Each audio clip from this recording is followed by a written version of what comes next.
इस पूरे जंगी माहौल में दो अहम मुलाकातें रिपोर्ट हुई हैं। एक सुप्रीम कोर्ट में चीफ जस्टिस की, दूसरी पार्लियामेंट में महमूद अचकज़ई की। यानी हुकूमत और अपोजिशन के दरमियान इस मौजूदा सूरत हाल में पहला बाज़ाब्ता राब्ता हुआ है।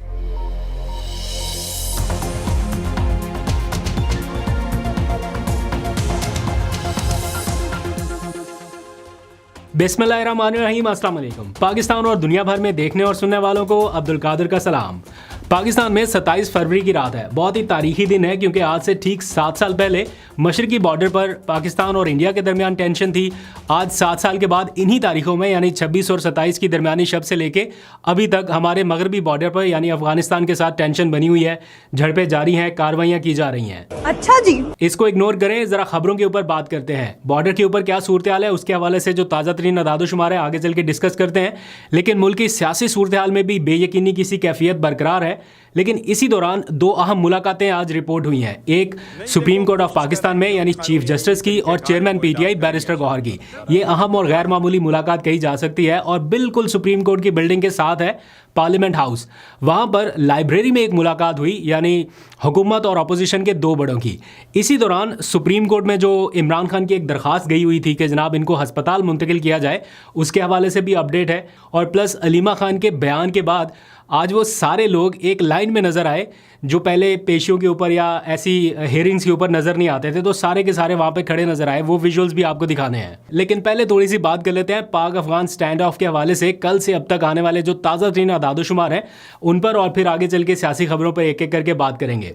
तो इत्मीनान इस बात पर है कि कल से अब तक सिक्योरिटी फोर्सेस ने सरहदी दिफा को ज़बरदस्त अंदाज में यकीनी बनाया है, जो कि बतौर पाकिस्तानी हमारे लिए बड़ी फ़ख्र की बात है। और अब तक की कार्रवाइयों के जो नताइज सामने आए हैं उसको देख के लगता है कि बाय डिफ़ॉल्ट ये होना ही होना था, क्योंकि अफ़गानिस्तान के पास ना तो ऑपरेशनल एयरफोर्स है ना ही उनके पास नेवल फोर्स है। क्योंकि लैंडलॉक कंट्री है ना, तो उनकी समंदरी हदूद तक भी एक्सेस नहीं है, एयरफोर्स ऑपरेशनल नहीं है। आ जाके उनके पास बचती है उनकी बर्री फोर्स यानी आर्मी।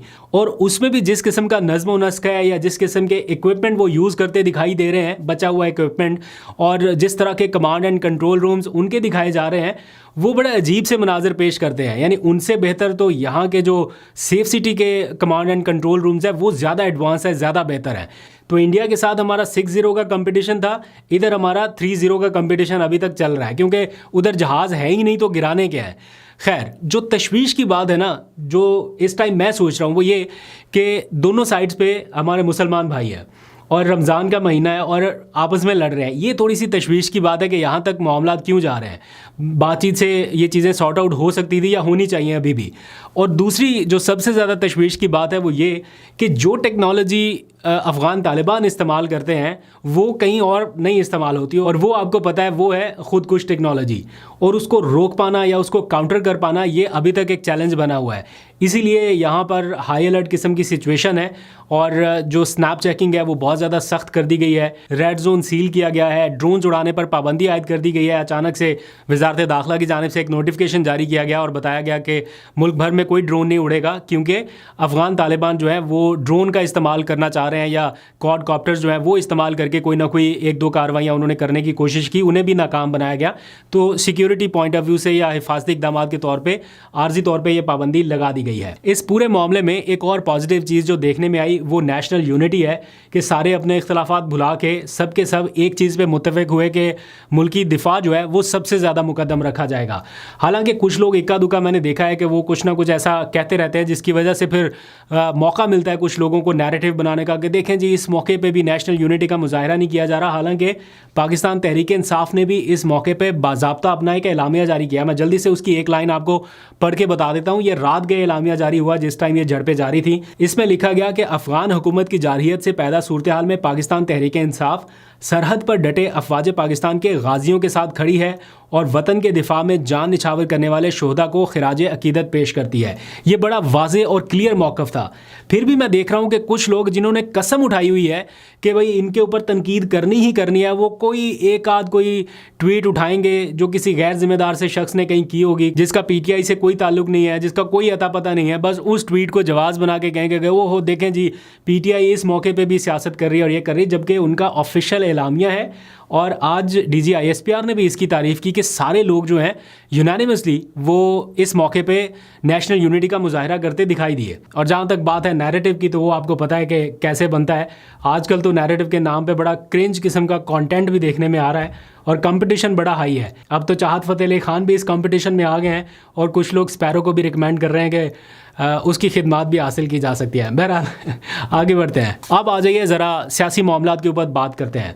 ये जो कुछ भी एक्सटर्नल हालात चल रहे हैं ना, आस पास दाएं बाएं, कभी इधर हो जाता है कभी इधर, ये कहीं ना कहीं पाकिस्तान में जो अपनी सियासी अदम इस्तेहकाम है ना, ये जब तक हाउस इन ऑर्डर नहीं आ जाता कुछ ना कुछ इश्यूज़ रहेंगे। तो इसलिए बड़ा ज़रूरी है कि पाकिस्तान के सियासी मामलात को बेहतर किया जाए। अब इमरान खान की सेहत का मामला एक बुनियादी वजह है जिसकी वजह से इन दिनों ज़्यादा सियासी कशीदगी जो है वो देखने में आ रही है। बातें इधर से भी हो रही हैं, दूसरे कैंप से भी हो रही हैं। तो आज सुप्रीम कोर्ट में इमरान खान के हवाले से एक ऐसी पेशरफ्त हुई जिससे कुछ लोग मायूस दिखाई दिए। वो ये कि पीटीआई ने एक दरख्वास्त दायर की थी सुप्रीम कोर्ट में कि इमरान खान को हस्पताल मुंतकिल किया जाए। आज सुप्रीम कोर्ट से रजिस्ट्रार सुप्रीम कोर्ट ने वो दरख्वास्त जो है उसको एंटरटेन नहीं किया, वापस कर दिया।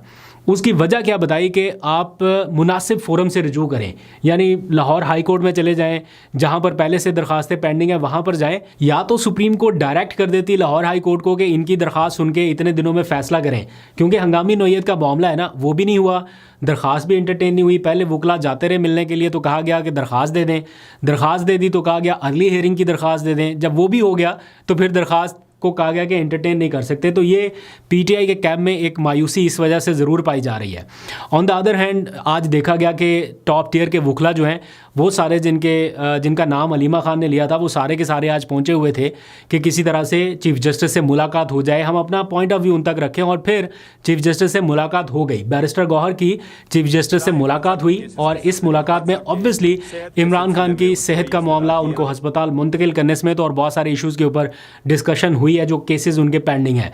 आपकी सुना चीफ जस्टिस से मुलाकात हुई है, इस पे क्या कहेंगे, क्या डिस्कशन हुई है? आम मुलाकात हुई है। देखो, हमारी यही रिक्वेस्ट है इस्तदा खान साहब की केसेस के सिलसिले में, खान साहब के सेहत के सिलसिले में, उसको वही इस्तदा की है।